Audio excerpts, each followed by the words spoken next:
ആദ്യമേ തന്നെ ഈ ക്രിസ്മസിൻ്റെ സർവ്വവിധ മംഗളങ്ങളും ഏവർക്കും ആശംസിക്കുന്നു. ഈ പ്രാവശ്യത്തെ ക്രിസ്മസ് എന്തുകൊണ്ടും പ്രത്യേകത നിറഞ്ഞതാണ്. ഇതാദ്യമായിട്ടാണ് നമ്മൾ ഒരു ക്രിസ്മസ് എല്ലാവരും മാസ്ക് ധരിച്ചുകൊണ്ട് പങ്കെടുക്കുക. ഈ 2020 നമ്മളെ സംബന്ധിച്ച് വളരെയേറെ പ്രതീക്ഷയുണ്ടായിരുന്ന ഒരു വർഷമാണ്. എന്നാൽ നമ്മളെ നിരാശരാക്കിയ വർഷവുമാണ്. ഈ വർഷം നമുക്ക് വിഭൂതി ആചരിക്കുവാൻ പറ്റിയില്ല.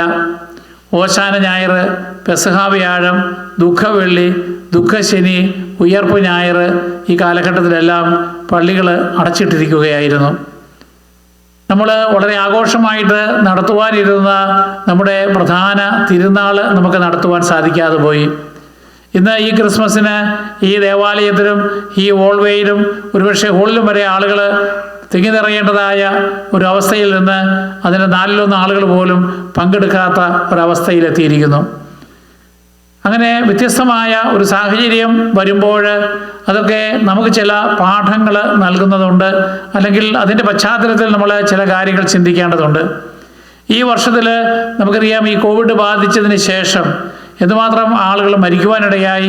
വളരെയേറെ ആളുകൾ മരണാസന്ന നിലയിലായി അതിൽ നിന്ന് രക്ഷപ്പെട്ടു വന്നു. മറ്റനവധി ആളുകൾ ക്വാറന്റൈനിലായി അല്ലെങ്കിൽ രോഗികളായി ചെറിയ സിംറ്റമെങ്കിലും അനുഭവിച്ചവരുമുണ്ട്. എന്നാൽ അവരാരും തെറ്റുകാരായിട്ടല്ല, മറിച്ച് ദൈവത്തിൻ്റെ ചില ഇടപെടലുകൾ ഉണ്ടാകാറുണ്ട്. ദൈവം ഒരിക്കലും ലോകത്തിലുള്ള ജനതകളെ ശിക്ഷിക്കുകയല്ല, മറിച്ച് ദൈവത്തിൻ്റെ ചില കരുണാർദ്രമായ സംരക്ഷണം ചിലപ്പോൾ പിൻവലിക്കും. എപ്പോഴാണ്? ദൈവത്തിങ്കിൽ നിന്നും മനുഷ്യൻ അകന്നു പോകുമ്പോൾ.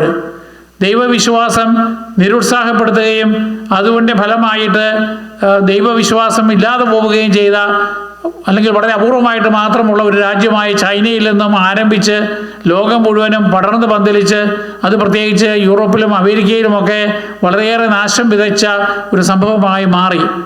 നമുക്കറിയാം, ഈ രാജ്യങ്ങളിലൊക്കെയാണ് ദൈവവിശ്വാസം ഉണ്ടായിരിക്കുകയും എന്നാൽ അത് നഷ്ടപ്പെടുകയും ചെയ്ത സാഹചര്യം. സൊദോം ഗൊമോറയിലും നോഹയുടെ ജലപ്രളയ കാലത്തും അതുപോലെ തന്നെ മറ്റ് പല കാലഘട്ടങ്ങളിലുമൊക്കെ ഇതുപോലെ ദൈവത്തിൻ്റെ സംരക്ഷണം പിൻവലിക്കുകയും, നമുക്കറിയാം, പ്രകാശമില്ലാതാകുമ്പോൾ അന്ധകാരം നിറയും.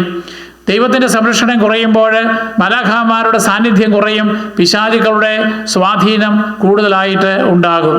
നമ്മളെ സംബന്ധിച്ചിടത്തോളം ഇപ്രാവശ്യത്തെ ക്രിസ്മസ് മറ്റെല്ലാ ക്രിസ്മസിൻ്റെ ആ നിലയ്ക്കുള്ള സന്തോഷം നമുക്ക് ലഭിക്കുന്നില്ല. കാരണം നമുക്ക് വലിയ ആഘോഷമായ കൂട്ടായ്മകൾ നടക്കുന്നില്ല.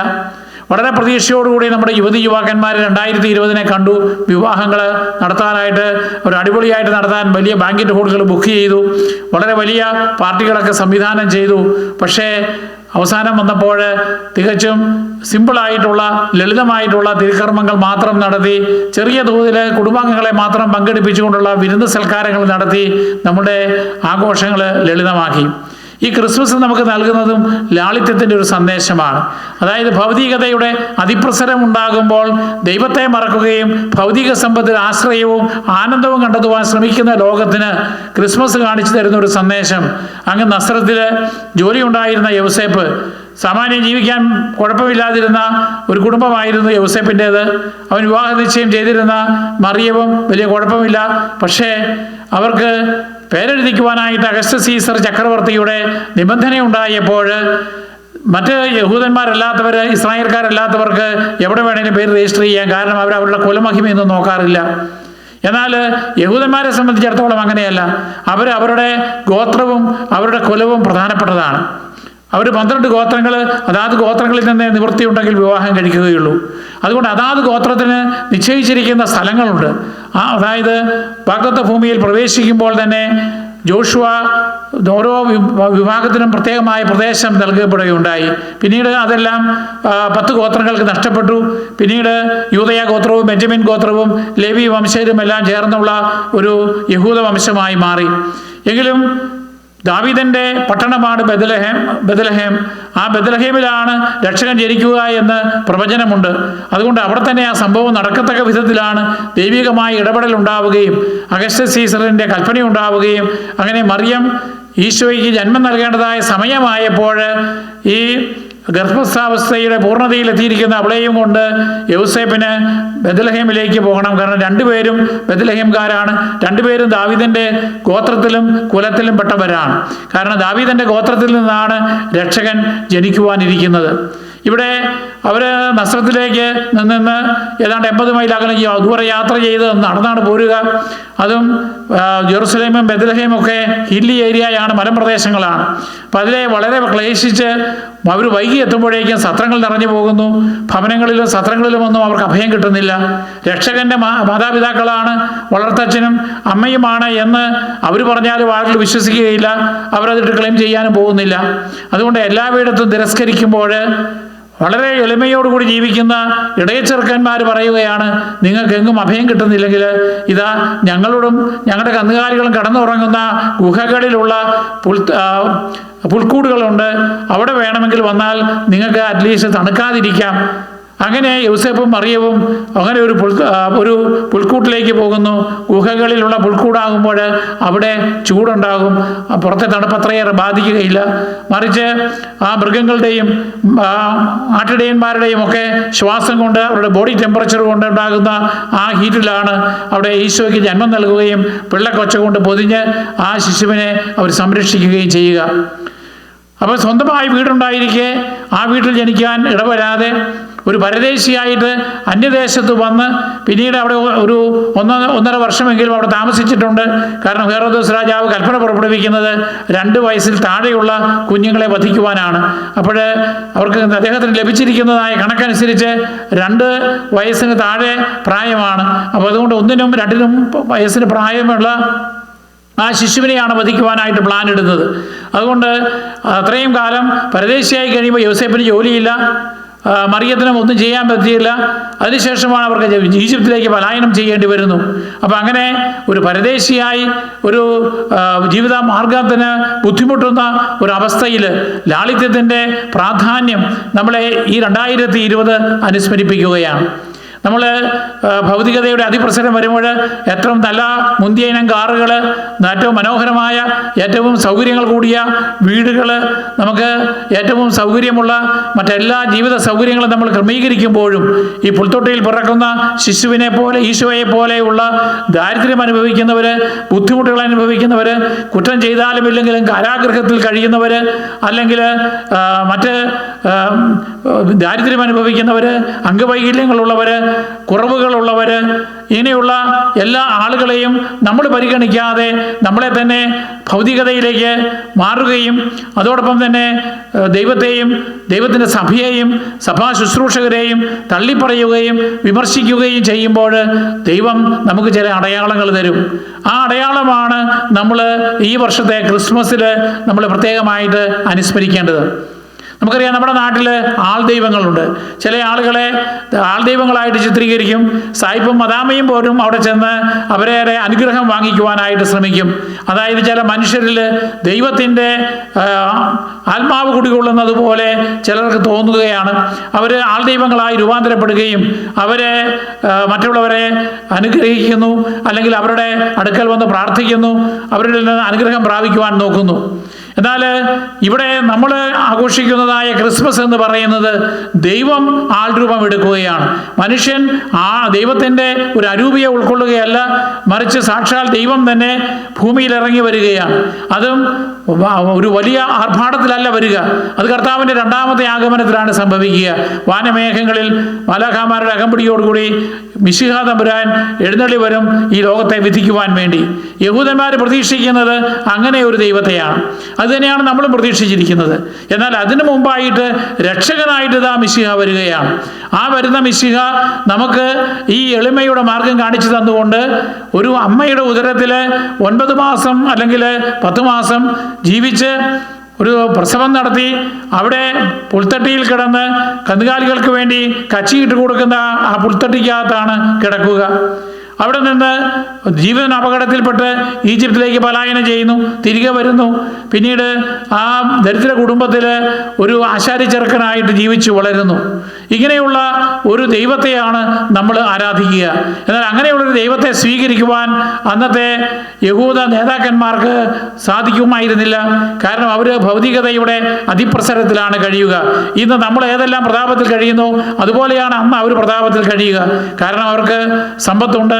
പ്രത്യേകിച്ച് അന്നത്തെ മതപുരോഹിതന്മാർ റോമൻ ചക്രവർത്തിയുമായിട്ട് ബന്ധപ്പെട്ടുകൊണ്ട് അവർക്ക് കപ്പം കൊടുത്തുകൊണ്ടും അവർക്ക് കൈക്കൂലി കൊടുത്തുകൊണ്ടും ഉന്നത സ്ഥാനങ്ങൾ നേടിയെടുക്കുന്നു. കച്ചവടക്കാരുമായിട്ട് അവിഹിതമായ ബന്ധങ്ങൾ ഏർപ്പെടുത്തി ദേവാലയം കച്ചവട സ്ഥലമാക്കുന്നു. പാവപ്പെട്ടവരെ കുറിച്ച് യാതൊരു പരിഗണനയുമില്ലാതെ ജീവിക്കുന്നു. അങ്ങനെ വരുമ്പോഴാണ് ഈശോ ഒരു പുതിയ വിപ്ലവകാരിയായിട്ട് കടന്നു വന്നിട്ട് ഈശോ അവിടെ ദരിദ്രരുടെ കൂടെ ജീവിച്ച് ദരിദ്രർക്ക് വേണ്ടി തൻ്റെ ദൈവികമായ അധികാരങ്ങൾ ഉപയോഗപ്പെടുത്തിക്കൊണ്ട് അവർക്ക് രോഗസൗഖ്യം നൽകുന്നു, അവരെ ആശ്വസിപ്പിക്കുന്നു, മരിച്ചവരെ ഉയർപ്പിക്കുന്നു. ഒരു പ്രവാചകനും നാളിതുവരെ ചെയ്തിട്ടില്ലാത്ത വിധത്തിലുള്ള അത്രയേറെ അത്ഭുതങ്ങളും അടയാളങ്ങളും കാണിച്ചിട്ടും ഇവനാണ് മിശിഹ, ഇവനാണ് രക്ഷകൻ എന്നവർക്ക് അംഗീകരിക്കുവാൻ സാധിച്ചില്ല. അവനെ സാക്ഷ്യം നൽകുവാൻ വേണ്ടിയിട്ട് സ്നാപക യോഹന്നാൻ ഏലിയായുടെ ചൈതന്യത്തോടു കൂടി വന്നു. അതും പ്രവാചക ഗ്രന്ഥങ്ങളിൽ പറഞ്ഞിരിക്കുന്നതനുസരിച്ച് ആ സ്നാപക യോഹന്നാൻ ഈശോയ്ക്ക് ജ്ഞാനസ്നാനം നൽകുമ്പോൾ പരിശുദ്ധാത്മാവ് അവൻ്റെ മേൽ ഇറങ്ങി വരുന്നത് കണ്ട് ബോധ്യപ്പെട്ടിട്ട് ഇവനാണ് രക്ഷകൻ. അദ്ദേഹത്തിൻ്റെ ശിഷ്യന്മാരോടും പറഞ്ഞു, നിങ്ങൾ ഇവനെ അനുഗമിക്കുക. അങ്ങനെ എല്ലാം പറഞ്ഞിട്ടും ഈ ഈശോയെ അനുഗമിക്കുവാൻ ഒരുപാട് ആളുകൾ കൂട്ടാക്കിയില്ല. എന്നാൽ അതേസമയത്ത് സാധാരണക്കാരായ എളിമയുള്ള ആളുകൾക്ക് അവർക്ക് പാപങ്ങളെക്കുറിച്ച് പശ്ചാത്തപിക്കുവാനും മാനസാന്തരപ്പെടുവാനും ദൈവത്തിൻ്റെ വഴിയെ ചരിക്കുവാനായിട്ട് സാധിച്ചു. നമ്മളെ പരിപാലിക്കുന്ന നല്ലവനായ ദൈവത്തെ നമുക്ക് നന്ദിയോടെ സ്മരിക്കാം. ഈ കോവിഡ് കാലത്ത് എത്രയോ ആളുകൾ മരിച്ചു, പക്ഷെ നമ്മളൊക്കെ ഇതുവരെയെങ്കിലും ജീവിച്ചു. ഇനിയും നമ്മൾ അതിൻ്റെ ഒരു പകുതി ഘട്ടമേ ആയിട്ടുള്ളൂ നമുക്കറിയാം. കാരണം ജനിതക മാറ്റം വന്ന പുതിയ കോവിഡിൻ്റെ പുതിയ അണുക്കൾ വീണ്ടും വന്നുകൊണ്ടിരിക്കുകയാണ്. എങ്കിൽ പോലും നമ്മളെ ഇതുവരെ കാത്തുപരിപാലിച്ച ദൈവം നമുക്ക് അവസരങ്ങൾ നൽകുകയാണ് കൂടുതൽ കൂടുതൽ നന്മ ചെയ്യുവാൻ വേണ്ടി. ആരോഗ്യ പ്രവർത്തന രംഗത്തും ഫ്രണ്ട് ലൈൻ വർക്കേഴ്സായിട്ടുമൊക്കെ ജോലി ചെയ്യുന്നവർ ധൈര്യത്തോടു കൂടി ദൈവത്തിൽ ശരണപ്പെട്ടുകൊണ്ട് അവർ കർത്താവിന് വേണ്ടി, കർത്താവിൻ്റെ ജനത്തിനു വേണ്ടി ശുശ്രൂഷ ചെയ്യുകയാണ്. അവരെ നമുക്ക് ദൈവ തൃക്കരങ്ങളിൽ സമർപ്പിക്കാം. അതോടൊപ്പം തന്നെ നമ്മൾ എത്രയേറെ സൂക്ഷിച്ചാലും ദൈവത്തിൻ്റെ സംരക്ഷണമില്ല എങ്കിൽ നമുക്ക് നിലനിൽക്കുവാനായിട്ട് സാധിക്കുകയില്ല. അതുകൊണ്ട് ഈ എളിമയുടെ മാർഗം അത് നമ്മുടെ കുഞ്ഞുങ്ങളെ പഠിപ്പിക്കുവാൻ നാം മറക്കരുത്. പങ്കുവെക്കലിൻ്റെ മാർഗങ്ങൾ അത് നമ്മുടെ കുഞ്ഞുങ്ങളെ പഠിപ്പിക്കുവാൻ നമ്മൾ മറക്കരുത്. അതുകൊണ്ട് ഈ രക്ഷയുടെ സന്ദേശമാണ്, അതായത് യോസേപ്പിതാവിലും മാതാവിലും ഒക്കെ നമ്മൾ കാണുന്നത് അനുസരണത്തിൻ്റെ, എളിമയുടെ, ത്യാഗനത്തിൻ്റെ, സഹനത്തിൻ്റെ മാർഗമാണ്. ആട്ടിടയന്മാർ അവരുടേതായ രീതിയിൽ അവർ പങ്കുവെക്കുന്നുണ്ട്. ഈശോയെ ആരാധിക്കുവാൻ വന്ന അന്യദേശത്തു നിന്ന് വന്ന രാജാക്കന്മാർ, വിജാതീയ രാജാക്കന്മാർ പൊന്നും മീറയും കുന്തിരിക്കവും കാഴ്ചവെച്ചുകൊണ്ട്, അത് 3 വിലപ്പെട്ട സമ്മാനങ്ങളാണ്. അവയാണ് ഈശോ ആ തിരുക്കുടുംബത്തിന് പിന്നീട് സാമ്പത്തിക സഹായമായി മാറിയത്. അങ്ങനെ അർഹിക്കുന്നവരെ അവഗണിക്കുന്ന സത്രക്കാരെ പോലെയല്ല, മറിച്ച് അർഹിക്കുന്നവരെ പരിഗണിക്കുന്നവരായി നാം മാറുമ്പോൾ ദൈവത്തിൻ്റെ കൃപ നമ്മളുടെ മേലുണ്ട്. അതുകൊണ്ട് രക്ഷയുടെ സന്ദേശമാണ് ഈശോ നമുക്ക് നൽകുന്നത് എങ്കിൽ ആ രക്ഷയുടെ മാർഗം നമ്മൾ സ്വീകരിക്കുവാനും മറ്റുള്ളവരെ ആ രക്ഷയുടെ മാർഗത്തിലേക്ക് സ്വീകരിക്കുവാനും ആകർഷിക്കുവാനും നമ്മുടെ ജീവിത മാതൃകയിലൂടെ നമുക്ക് പരിശ്രമിക്കാം. My dear children and young people, today we are celebrating the great feast of the incarnation or birth of Jesus Christ, and there is no other birthday celebration of this kind. And we know that in the world of darkness means a spiritual darkness. Jesus came as the light of the world, and Jesus said, I am the light, because we know that when God created this universe, there was light, and that light was God, because God created the sun and the moon only on the 4th day. So initially the light was God, and at the end of the world the sun will go away and the moon will not be able to give any light, but God will be the light of this universe again. So from the long night we are now transforming to a shorter night and long days, and so let us receive Jesus as the light of the world. In our darkness, in our spiritual darkness, in our depression, in our difficulties, let us find relief in Jesus. During this time of cold, let us feel the warmth of Jesus Christ.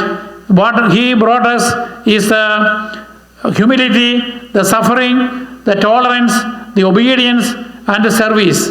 And we are called to be humble servants, and that is what we should learn from the experience of Jesus born in the manger. Joseph and Mary, they were elevated to a higher position, but still they experienced poverty. They were refugees. They felt the homelessness. They had to flee to Egypt, and they had the unemployment. So we might also experience these kind of sufferings in our lives, but let us acknowledge the great gift of God who is guiding us, protecting us. Let us cooperate with the church that Jesus has established, and Jesus is the head of this church. And so let us always find joy in sharing, in tolerating the sufferings of this world, and support others in our distress. So let us experience this peace and the joy that Jesus has brought, and I wish you all a Merry Christmas.